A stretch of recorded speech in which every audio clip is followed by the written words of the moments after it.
Setelah disucikan, barulah orang-orang Israel diizinkan untuk membangun Haikal Sulaiman III di atas tanah yang dijanjikan. Dengan kata lain, mereka benar-benar memulai penghancuran total Masjid Al-Aqsa.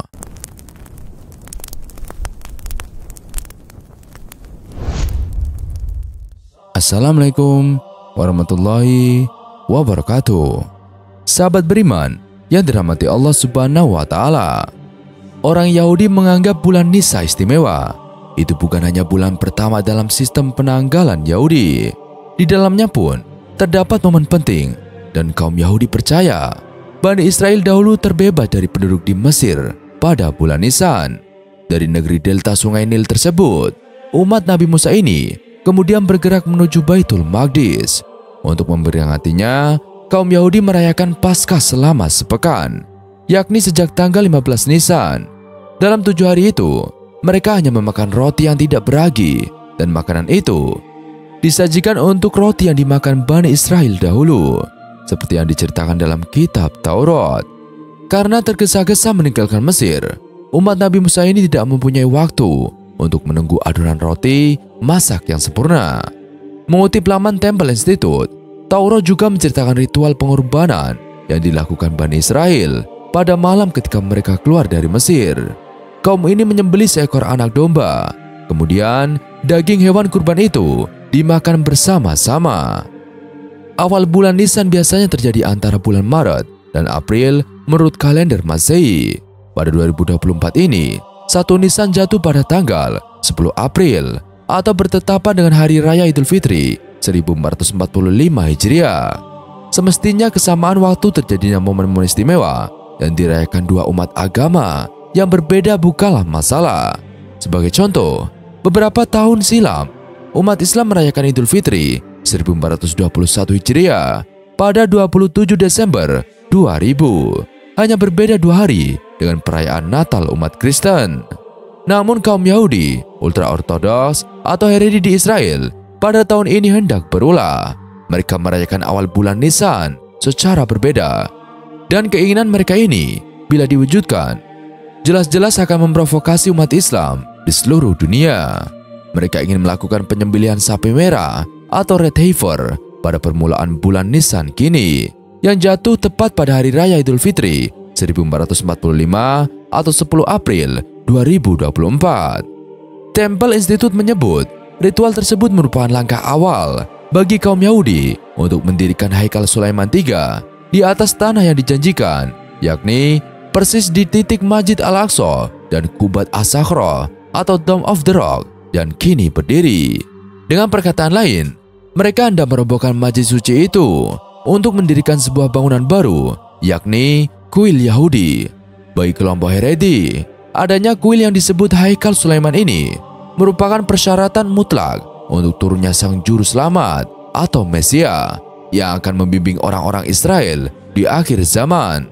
Provokasi orang-orang Yahudi ultra-ortodoks inilah yang antara lain memicu ketegangan antara Israel Palestina sejak Oktober 2023. Hal itu diakui oleh Brigade Al-Qassam, sayap militer Harokat Al-Muqawamatul Islamiyah atau Hamas. Seperti disampaikan juru bicara Brigade Al-Qassam, Abu Baidah, dalam sebuah video yang dirilis pada 14 Januari 2023, yang tepat 100 hari sejak mulanya ketegangan ini.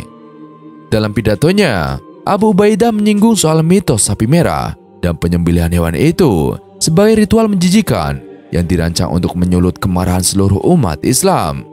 Karena itulah, Hamas menamakan serangan kejutannya terhadap Israel pada 7 Oktober 2023 itu sebagai Operasi Badai Al-Aqsa, yang menegaskan bahwa tindakannya adalah untuk membela dan melindungi kesucian Masjid Al-Aqsa dari ancaman-ancaman ekstremis yang hendak melenyapkan kompleks suci tersebut.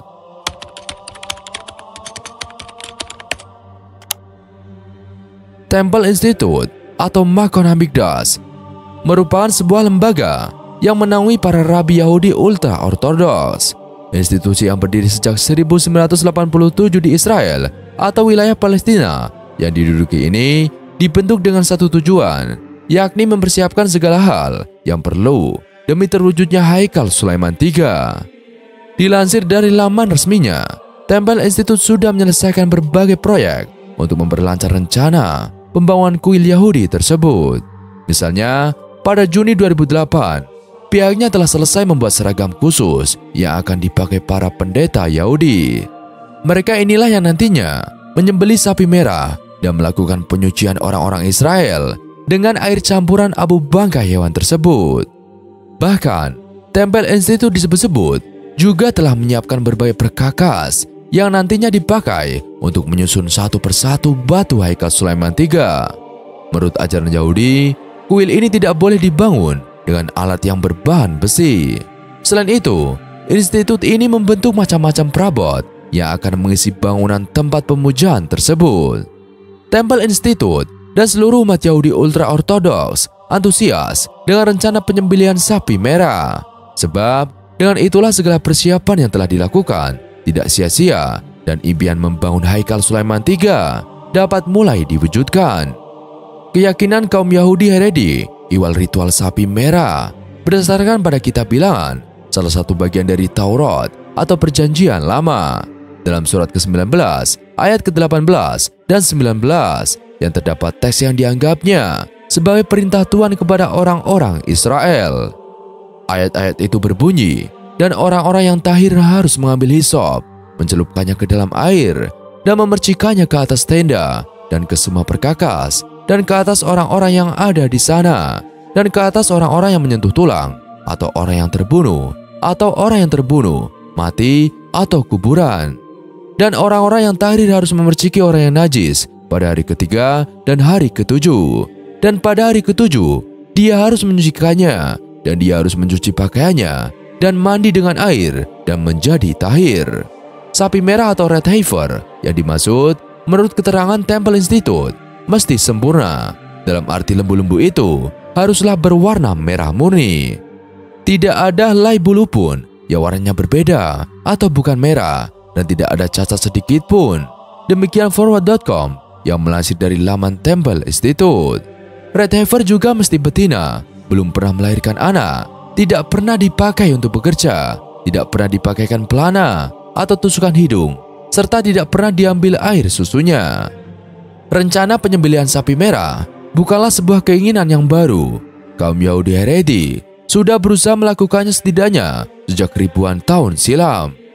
Menurut tradisi lisan orang-orang ini, hanya 5 sapi merah yang berhasil ditemukan dan kemudian disembelih sejak zaman Nabi Musa hingga hancurnya haikal Sulaiman II pada era Romawi sekitar 2000 tahun yang lalu. Ritual ini mengharuskan bahwa sapi merah disembelih pada usia tertentu. Bila Temple Institute benar merencanakan penyembelihan tepat pada hari Idul Fitri 1445 Hijriah, berarti hewan ini mesti dikurbankan sebelum April 2025. Artinya ada jangka waktu yang sekira 1 tahun sejak 10 April 2024. Temple Institute dan orang-orang Yahudi Haredi di Israel tampaknya sudah percaya diri akan hal ini, sebab mereka mengklaim telah menemukan red heifer yang dimaksud. Binatang berkaki 4 itu didatangkan dari Amerika Serikat ke Israel atau wilayah Palestina yang dijajah pada 2022 lalu. Laman Temple Institute menjelaskan detail prosesi yang mesti dijalani mereka yang berkaitan dengan ritual sapi merah. Pertama-tama, tentu saja hewan itu harus terlebih dahulu ditemukan dan didatangkan. Selanjutnya, para rabi wajib terbebas dari segala najis agar mereka bisa menjalankan amalan penyembelihan ini. Merujuk pada 2 ayat dalam kitab bilangan itu, najis didefinisikan sebagai segala jasad manusia yang telah mati, termasuk tanah yang terkena olehnya. Para rabi yang bertugas menyembelih red heifer pun dilarang menyentuh tanah secara langsung, sebab tanah mungkin saja menjadi tempat dikuburkannya jenazah orang-orang dahulu. Tentunya mereka juga terlarang untuk menyentuh mayat. Para rabi Yahudi yang akan memotong sapi merah bukanlah orang sembarangan. Mereka demikian mengklaim Temple Institute harus merupakan keturunan Nabi Harun, saudara Nabi Musa. Pakaian yang akan mereka kenakan juga telah dirancang khusus oleh institut ini. Karena tanah dianggap mengandung najis dan penyembelihan sapi merah dilakukan di atas altar batu. Sebuah jembatan batu juga akan dibangun untuk menghubungkan lokasi penyelenggaraan ritual dan bukit tempat tanah yang dijanjikan, yakni kompleks Masjid Al-Aqsa kini. Yahudi Haredi percaya pemotongan sapi merah mesti dilaksanakan di atas bukit Zaitun sambil orang-orang Israel menghadap ke arah tanah yang dijanjikan. Letak bukit ini berada persis di seberang Masjid Al-Aqsa. Selain itu, air yang nantinya digunakan untuk memerciki mereka juga berasal dari mata air Siloam atau salah satu oasis di Baitul Maqdis. Setelah sapi merah disembelih, seluruh bangkai hewan itu dibakar. Abunya kemudian dicampur dengan air dari oasis Siloam di dekat Baitul Maqdis. Proses ini diperkirakan berlangsung 7 hari penuh hingga menghasilkan ribuan galon air yang telah bercampur abu bangkai sapi merah. Air itulah yang akan dipakai untuk memandikan tiap orang Yahudi atau dipercikan pada mereka. Tempel Institut meyakini abu bangkai sapi merah bila dicampurkan dengan air dari oasis Siloam bisa bertahan hingga 100 tahun. Karena itu, proses pemandian atau pemercikan ini bisa dilakukan dari generasi ke generasi. Setelah disucikan, barulah orang-orang Israel diizinkan untuk membangun Haikal Sulaiman III di atas tanah yang dijanjikan. Dengan kata lain, mereka benar-benar memulai penghancuran total Masjid Al-Aqsa. Dalam membangun kuil yang diidamkan ini, orang-orang Yahudi dilarang oleh kitab mereka untuk menggunakan besi. Mereka harus memakai batu. Karena itu, Tempel Institut sudah lama mempersiapkan berbagai bagian dari kuil yang hendak mereka bangun. Seperti diri mereka, perkakas, dan bagian-bagian bangunan kuil itu pun harus disucikan terlebih dahulu dengan air campuran abu bangkai sapi merah.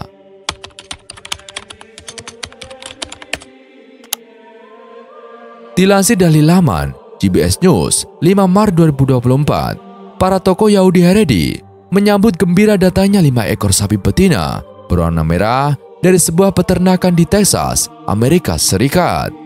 Hal itu diamini Yitzhak Mamo, seorang anggota UFNE Yerusalem, salah satu organisasi yang didirikan untuk menyongsong pembangunan Haikal Sulaiman III. Kepada juru warta GBS News, Mamo memperlihatkan beberapa sapi merah itu yang kini berada di tempat yang aman di tepi barat atau di wilayah Palestina yang diduduki Israel. Silakan lihat dan cek sendiri, apakah ada selai bulu putih atau merah pada sapi ini, kata lelaki parubaya itu. Sebab, bila satu helai saja ditemukan yang berwarna bukan merah, maka hewan itu gagal dijadikan persembahan dalam ritual Red Heifer ini. Menurut Mamo, para rabi Yahudi Haredi telah amat lama menantikan adanya sapi-sapi istimewa ini. Sebelumnya, orang-orang Yahudi Israel sendiri yang berupaya membesarkan sapi dengan spesifikasi yang langka ini, namun belakangan diketahui bahwa peternakan milik orang Kristen di Texas telah berhasil memilikinya. Hewan itu adalah sejenis sapi Red Angus. Pada September 2022, dimulailah proyek untuk mendatangkan kelima sapi itu dari Texas ke Tel Aviv dan ada beberapa kendala, sebut Mamo. Misalnya regulasi Amerika Serikat saat itu yang masih melarang sementara atau moratorium atau praktik ekspor hewan ternak termasuk sapi. Karena itu, sapi-sapi merah tersebut diklasifikasikan sebagai hewan peliharaan sehingga bisa lolos dari jeratan peraturan tersebut. Butuh dana tidak kurang dari $500.000 Amerika Serikat untuk memuluskan operasi ini. Saat ditanya mengapa sampai repot-repot mencari dan mendatangkan hewan-hewan itu, Mamo menjawab singkat, "Bible adalah jalan Tuhan yang membimbing kami," katanya, merujuk pada perjanjian lama alias Taurat, kitab yang diyakini suci oleh umat Yahudi ultra-ortodoks. Yang tidak disebutkan secara eksplisit oleh Mamo adalah bahwa lokasi kaumnya akan membangun Haikal Sulaiman III adalah tanah tempat Masjid Al-Aqsa yang kini berdiri. Artinya pembangunan kuil Yahudi tersebut akan berimbas jika bukan menghancurkan sama sekali tempat suci umat Islam itu. CBS News menemui seorang pemandu wisata di Israel, Melissa Jane Cronfield. Sehari-hari wanita ini bekerja menjadi pemimpin grup para wisatawan yang hendak menyusuri Baitul Maqdis atau Yerusalem, tanah suci 3 agama, Islam, Yahudi, dan Kristen. Tentu saja para pelancong yang dipandunya bukanlah Muslim, melainkan orang-orang Nasrani dan Yahudi, biasanya dari Amerika dan Eropa. Melissa Jane membenarkan bahwa bukit tempat Masjidil Aqsa berada, yang disebutnya Bukit Kuil atau Temple Mount adalah suci. Namun ia mengklaim bahwa ada memori sejarah di sana, yakni berdirinya Haikal Sulaiman pertama pada sekitar 957 tahun sebelum Masehi. Bangunan itu kemudian dihancurkan seiring dengan jatuhnya orang-orang Israel ke tangan kekuasaan Babilonia. Sesudah itu, Cyrus yang agung dari Persia dapat menguasai Baitul Maqdis dan mengizinkan mereka kembali ke tanah yang dijanjikan. Maka dibangunkanlah kembali Haikal Sulaiman untuk kedua kalinya. Haikal Sulaiman II lantas hancur akibat invasi yang dilakukan oleh orang-orang Romawi pada abad ke-6. Sejak saat itu, lanjut Melissa Jen, masa Yahudi hidup berdiaspora tanpa tanah air dan semakin jauh dari Baitul Maqdis. Keadaan berubah drastis sejak munculnya Zionisme yang digagas Theodor Herzl atau 1860 sampai 1904. Seorang jurnalis berkewarganegaraan Austria sampai Hungaria. Dengan semangat kembali ke Bukit Zion, gerakan ini melakukan berbagai cara, termasuk terorisme dan kekerasan untuk mewujudkan sebuah tanah air bagi bangsa Yahudi di Palestina. Pada 1948, Israel dideklarasikan. Hingga detik ini, entitas Zionis tersebut terus mencalplok tanah Palestina dan memperluas wilayah kekuasaan de facto-nya. Bagi Melissa Jen, orang-orang Yahudi di seluruh dunia hendaknya fokus pada usaha mewujudkan Haikal Sulaiman III bagaimanapun caranya. Adalah penting bagi orang-orang Yahudi untuk kembali dan membangun kuil ini, kata wanita yang berasal dari New York, Amerika Serikat itu.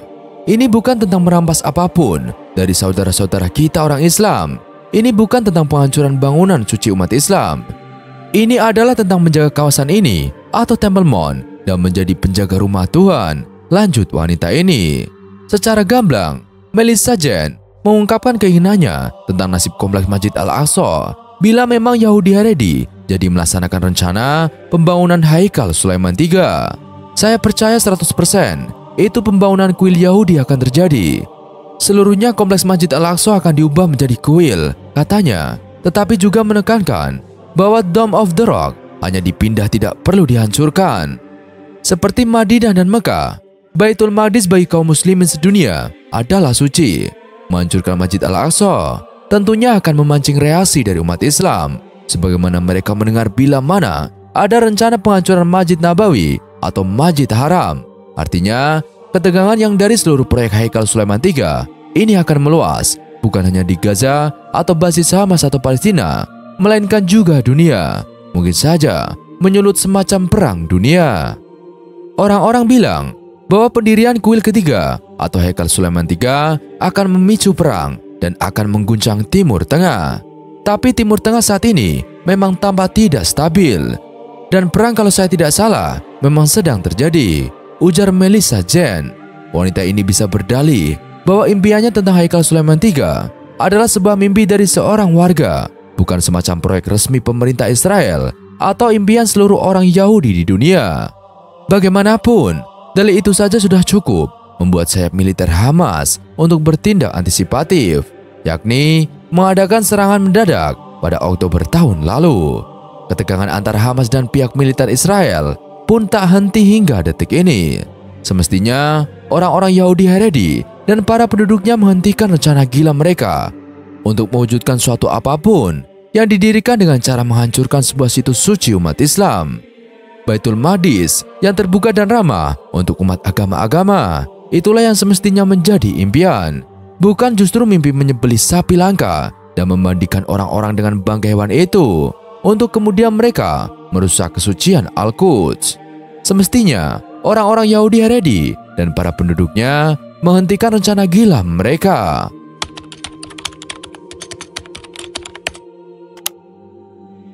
Dalam ajaran Islam, memang tidak ada teks yang menunjukkan ritual sapi merah dan rencana menghancurkan masjid yang suci.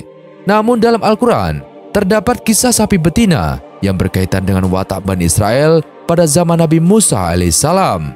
Cerita itu termuat dalam surat Al-Baqarah, surat kedua dan sekaligus surat terpanjang di dalam Kitabullah. Kisah tentang sapi betina ini dapat dibaca dalam surat Al-Baqarah ayat ke-67 hingga 73. Mulanya, sebagian Bani Israel digegerkan oleh kejadian tewasnya seorang dari mereka. Si si mendiang bukan orang sembarangan. Dia adalah hartawan yang kekayaannya berlimpah ruah. Namun semasa hidupnya, lelaki ini tak memiliki anak kandung yang berhak mewarisi harta tersebut. Alhasil, banyak kerabat yang menginginkan dan menanti-nanti warisan. Yang pertama kali menemukan mayat si hartawan adalah seorang kerabat, dan itu terjadi pada subuh hari yang sepi. Dari kondisi yang ada, jelas bahwa almarhum tewas dibunuh. Para warga pun bertanya-tanya, siapa gerangan yang membunuhnya?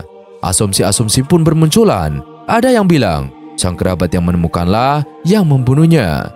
Yang lain mengatakan, si pemilik rumah yang di depannya ditemukan jasad si hartawanlah pelakunya. Lalu di tengah keributan tersebut, datang seorang anak soleh yang cerdas. Ia pun menegahi warga. Mengapa kalian berkelahi? Bukankah di antara kita ada Musa, sang Rasul Allah? Mari kita tanyakan perihal ini kepada beliau, ujarnya. Orang-orang pun berbondong-bondong mendatangi Musa. Mendengar kisah dari mereka, saudara Nabi Harun itu pun memanjatkan doa, memohon wahyu dari Allah agar menunjukkan rahasia di balik kematian sang hartawan. Allah kemudian memerintahkan Musa agar menyuruh umatnya menyembelih seekor sapi. Mendengar perintah ini, sebagian tokoh Bani Israel merasa tersinggung. Hai Musa, apakah kau ingin menjadikan kami bahan ejekan? Ujar mereka. Orang-orang itu tersinggung, sebab dahulu mereka sempat menyembah patung sapi betina yang dibuat oleh Samiri. Dan kini sang Nabiullah menyatakan bahwa Allah menyuruh mereka untuk menyembelih sapi. Nabi Musa pun dengan sabar menjawab, aku berlindung kepada Allah agar diriku tak termasuk orang-orang yang bodoh. Aku berlindung kepada Allah untuk tidak mengatakan sesuatu yang bukan firman-Nya. Namun tetap saja, orang-orang Bani Israel ini enggan mentaati langsung perintah Musa alaihissalam. Mereka tampak bermalas-malasan dan ogah-ogahan. Pasalnya, sapi merupakan binatang yang masih saja dihormati oleh mereka. Saat Musa menanyakan perihal sapi tersebut, mereka pun terlihat pura-pura bingung. Justru, orang-orang ini mencari-cari dalih agar dapat menunda menyembelih sapi. Wahai Musa, beri kami spesifikasi berapa usia sapi itu, ujar mereka. Nabi Musa pun menjawab, tidak muda, tidak pula tua, melainkan pertengahan saja. Maka kerjakanlah apa yang telah diperintahkan Allah kepada kalian. Lagi-lagi, mereka tak juga menjalankan perintah itu. Setiap kali Musa menanyakannya, mereka masih saja menanyakan spesifikasi yang lebih mendetail tentang sapi yang akan disembelih. Dengan sabar Musa pun menjawab, warnanya kuning tua. Setiap kali orang memandangnya, maka akan senang melihatnya. Bukannya mencari, keesokan hari justru mereka bertanya kembali, beritahu kami bagaimana kondisi sapi itu, sehingga kami dapat mencarinya, kata mereka. Kesabaran Musa begitu diuji, beliau pun menjawab dengan rincian yang banyak. Sapi itu tidak pernah digunakan untuk membajak sawah atau memberi air bagi tanaman. Sapi itu pun sangat bersih, tidak memiliki cacat. Semakin banyak bertanya, jelaslah bahwa mereka semakin sulit mendapatkan sapi yang dimaksud Allah Ta'ala, sebagaimana yang disampaikan Nabi Musa alaihissalam. Sebab semakin mendetail pula kriteria yang dikabarkan kepada mereka. Andaikan mereka menurut saja saat perintah pertama, mereka bebas memilih sapi manapun. Namun sifat membangkang justru membuat mereka semakin sulit. Setelah banyak pertanyaan, mereka justru harus mendapatkan sapi yang sempurna. Rupanya mereka menyadari kebodohan mereka itu. Akhirnya, mereka pun mencukupkan pertanyaan dan mulai mencari jenis sapi yang elok itu. Sekarang kamu menerangkan sapi itu dengan lengkap, kata mereka. Setelah kesulitan yang sangat saat mencari sapi tersebut, akhirnya mereka pun mendapatkannya. Hampir saja mereka menyerah karena nyaris tak ada sapi yang sesempurna itu. Sapi itu pun didapatkan dengan harga yang sangat mahal. Hewan berkaki empat tersebut merupakan milik seorang yatim yang usianya masih belia. Sapi tersebut merupakan satu-satunya warisan bapaknya. Atas wasiat sang ayah, sapi itu pun tak diizinkan bekerja dan hanya dirawat sedemikian rupa. Kulitnya juga berwarna kuning tua yang sangat elok, dan seluruh kriteria yang Nabi Musa alaihissalam sebutkan ada pada sapi tersebut. Sapi itu pun didatangkan ke hadapan Nabi Musa. Setelah disembelih, sang Nabi Allah mengambil sebagian anggota tubuh sapi, kemudian memukulkannya pada jenazah tersebut. Atas seizin Allah Subhanahu wa Ta'ala, mayat si hartawan tiba-tiba hidup kembali. Nabi Musa pun bertanya kepada si mayat hidup, siapakah yang telah membunuhmu?" Sang hartawan pun menunjuk salah seorang kerabatnya. "Dia," ujarnya. Setelah itu, si hartawan langsung kembali menjadi mayat. Ternyata sang pembunuh merupakan kerabat yang selalu menginginkan warisan dari sang hartawan. Dia pula yang berpura-pura menemukan mayat korban yang dia bunuh dan meletakkan jasad ini di depan rumah tetangga almarhum. Meski telah terang fakta, si kerabat tetap saja menyangkal bahwa dia adalah pembunuh sang mendiang. "Demi Allah, bukan aku yang membunuhnya," ujarnya tanpa merasa gentar karena telah bersumpah palsu. Dari kisah tersebut, terdapat banyak hikmah yang dapat dipetik. Di antaranya adalah bahwa seorang mukmin mesti mentaati perintah Allah sesegera mungkin. Jangan menunda-nunda, apalagi banyak mengajukan pertanyaan yang tak perlu. Di sisi lain kita tahu bahwa anak yang pertama tadi yang soleh. Jadi setelah dia mendapatkan harta warisan bapaknya yang menginfakkan hartanya sampai habis, dan orang soleh ini hanya punya satu anak laki-laki saja yang belum menikah. Tapi anak laki-lakinya ini tidak mendapatkan warisan kecuali sapi betina ini. Ini menunjukkan fadlul sodaqah atau keutamaan sedekah. Karena ketika bapaknya hidup, bapaknya mendapatkan harta warisan banyak dan disedekahkan semuanya sehingga miskin. Tapi dia tidak mendapatkan warisan kecuali sapi betina saja. Tatkala ketika bapaknya sudah meninggal dunia, kemudian ibunya mengatakan, "Nak, bapakmu tidak meninggalkan sedikit pun harta dari warisan kecuali seekor sapi betina, dan sapi itu ada di ladang Fulan bin Fulan. Kau ke sana, kau rawat sapi itu warisan satu-satunya bapakmu." Dan subhanallah, sapi itu satu-satunya persis seperti yang disifatkan oleh Nabi Musa alaihissalam. Tidak ada sapi lagi kecuali itu yang sifatnya persis seperti sifat-sifat yang disifatkan Musa kepada Bani Israel. Tengah-tengah, tidak terlalu muda, tidak terlalu tua, tidak pernah untuk membajak sawah dan mengairi kebun, dan warnanya sangat kuning dan orang suka melihatnya. Dan sapi itu liar, tidak bisa didekati orang. Tapi ketika tatkala sapi itu melihat pemilik aslinya atau anak yatim ini, justru sapi itu yang menghampiri anak yatim itu. Langsung kemudian sapi itu jinak. Orang-orang pun heran, tapi orang-orang pun sudah tahu karena itu pemiliknya. Maka kemudian dibawalah pulang sapi itu ke rumahnya dan dirawat. Lama-kelamaan kemudian, mereka pun karena kurang ekonomi, akhirnya meminta kepada ibunya supaya dijual saja sapi itu. Kata ibunya, "Tak apa-apa nak, kamu jual saja sapi itu." Dalam riwayat, anak ini dikenal walaupun yatim, sangat berbuat baik kepada orang tuanya.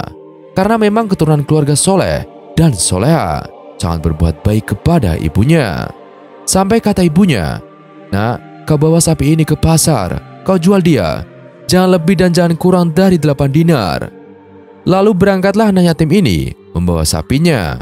Kemudian dari situ Allah mengutus salah satu malaikat untuk menjelma sebagai manusia dan seolah-olah menjadi pembelinya, dan ketemulah sama anak yatim yang membawa sapi itu.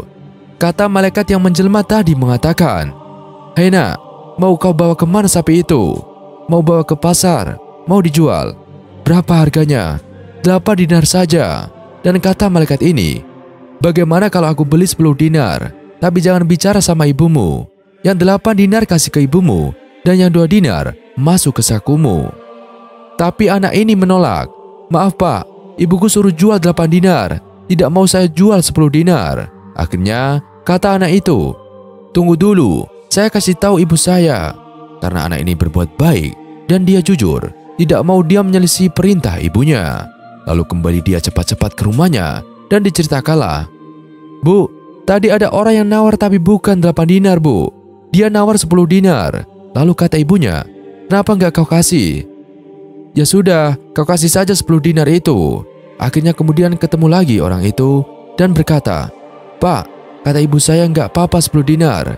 Kan saya sudah bilang jangan bilang ibumu. Sudah gini saja. Bagaimana kalau seandainya ku tambah 15 dinar? Tapi ingat, jangan bicara dengan ibumu. Yang 10 kau kasih ke ibumu, dan yang 5 kau masukkan ke sakumu itu."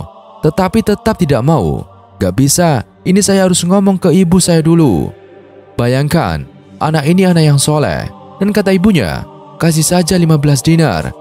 Tapi subhanallah, namanya anak soleh, tetap saja dia nggak mau, dan dia tetap kasih tahu ibunya dulu. Akhirnya terakhir, malaikat tadi mengatakan yang sebenarnya, Allah hendak menguji kamu dan keluargamu "Nak, jangan kau jual sapi ini, kau rawat saja di rumahmu. Nanti ada orang yang datang kepadamu, pasti dia membelinya. Dan jangan kau jual kecuali dengan emas seberat sapimu." Bayangkan sahabat, emas seberat sapi ini berupa duit. Akhirnya pulang anak ini dan diceritakan sama ibunya. Ibunya juga sudah punya firasat lain. Kata ibunya, ya sudah tidak usah dijual. Dan benar, beberapa waktu setelahnya, datang rombongan Bani Israel. Setelah mereka mendapatkan informasi ada sapi persis oleh sifat-sifatnya yang disifatkan Musa alaihissalam. Dan atas perintah Allah, ternyata sapi itu ada di anak muda itu. Dan anak muda itu masih teringat dengan pesannya malaikat tadi. Jangan dijual kecuali dengan emas seberat sapinya itu saja. Jadi setelah rombongan Bani Israel mau membeli sapi anak itu, kata anak itu, "Kalau kalian ingin sapiku, silakan. Tapi saya jual dengan emas seberat sapi ini." Akhirnya terpaksa kabilah itu mengumpulkan emasnya. Kabilah yang dituduh membunuh atau kabilah yang menuduh membunuh. Mereka semua kumpulkan emas-emasnya itu. Akhirnya dikumpulkan dan ditimbang dengan sapinya. Akhirnya sama berat bapaknya dulu ketika mendapat warisan dan disedekahkan semuanya. Inilah keutamaan sedekah. Karena orang yang bersedekah itu tidak mungkin berkurang harta yang disedekahkan. Bahkan bertambah. Padahal dulu harta yang diinfakkan dari harta warisan itu tidak seberapa. Tapi Allah tambah luar biasa dengan emas sebesar sapi. Kaya raya akhirnya anak itu. Dan maka kemudian setelah mereka membeli sapi itu dengan emas tadi, kemudian dibawalah sapi itu kepada Nabi Musa alaihissalam. Kemudian sapi itu disembelih. Dan kemudian Allah mengatakan, "Tolong ambil sebagian daging sapi itu." Maka mereka mengambil sebagian daging sapi itu, kemudian diserahkan kepada Musa alaihissalam. Dan ini mujizat Nabi Musa alaihissalam. Dipukulkan sama orang mati itu sekali pukulan, tiba-tiba hidup lagi. Dan setelah mendapatkan pukulan dari sapi itu, seperti orang tidur, kemudian dipukul lalu terperanjat. Dan langsung dia bangun, kata Nabi Musa, "Siapa yang membunuhmu?" Dilihatnya satu orang, lalu dia menunjuk, "Itu yang membunuh saya." Sehabis itu mati lagi. Dan jadi sudah ditunjuk siapa membunuhnya, langsung mati lagi. Rupanya dia menunjuk laki-laki yang menikahi putrinya, anak daripada pamannya. Akhirnya dia dikisos, dihukum sebagaimana dihukum Taurat, atau dibunuh dia. Nah, di sini sahabat, bagaimana Allah ingin mengisahkan kisah Al-Baqarah ini. Cukup kisah Al-Baqarah ini, kisah yang sangat agung. Sampai Allah Subhanahu wa Ta'ala meletakkan di awal-awal surat, bahkan langsung diberikan nama Al-Baqarah atau sapi betina. Bahkan Rasul pernah mengatakan, siapa yang pernah membawa surat Al-Baqarah di rumahnya, maka akan lari setan dari rumahnya. Bahkan sebagian para ustadz yang berpengalaman dalam meruqyah, mereka apabila hendak meruqyah seseorang, pasti membaca surat Al-Baqarah itu paling cepat mengeluarkan jin. Jadi jin-jin yang masuk ke tubuh kita, kalau kita bacakan surat Al-Baqarah, dia akan lari. Wallahu a'lam bishawab. Sekian video kali ini, kurang lebihnya kami mohon dimaafkan. Yang benar datangnya dari Allah Subhanahu wa Ta'ala. Khilaf wa keliru datangnya dari saya pribadi. Wassalamualaikum warahmatullahi wabarakatuh.